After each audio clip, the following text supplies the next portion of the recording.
Nothing fake about the weather. This is the real deal tonight.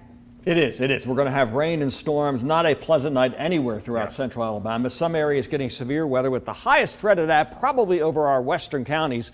And that could develop very quickly, perhaps in the next few hours. Plenty of clouds outside, as you can see. Maybe not the classic severe weather sky. We expect to see a little bit more sunshine with this.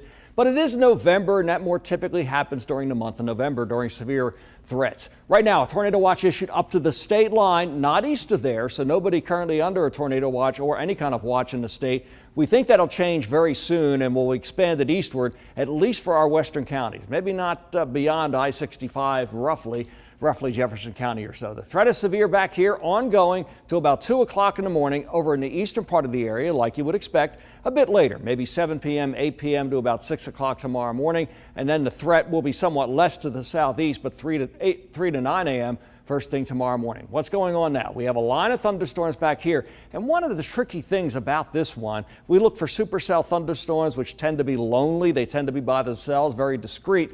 And they tend to cause the most tornadoes, certainly the most strong to violent tornadoes. Right now we have kind of a broken line of storms. So the mode right now is more linear. We're going to see if that changes as we go forward in time. In any event, lined up all the way back here, loads of lightning with this too, and an active tornado warning, as you can see, east of I-55 here from a storm that's moving toward the northeast. So these aren't that far away, and they could some way impact West Alabama shortly. So we think the Storm Prediction Center will pull the trigger on some kind of a watch here coming up very soon. In terms of rainfall totals with this, not super excessive because we have pretty fast motion, but I think many areas will easily get 1 to 2 inches of rain. And if we get training, that is the same cell of thunderstorms moving over and over a spot, more and more likely to happen perhaps later on tonight. That could produce amounts as much as 2.5 to 3 inches. So the possibility of some flash flooding is there. Our model forecast looking like this. Here come the storms now by 6 o'clock this evening over here, especially northwestern sections, Marion, Winston County.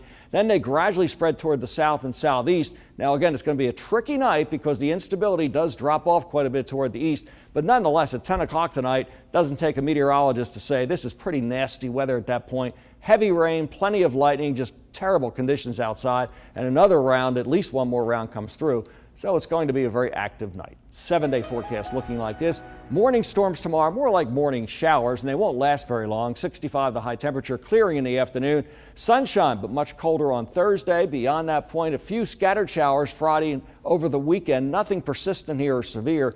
Then next week, much the same story, a little bit unsettled with afternoon high temperatures in the upper 60s. Over to Ian.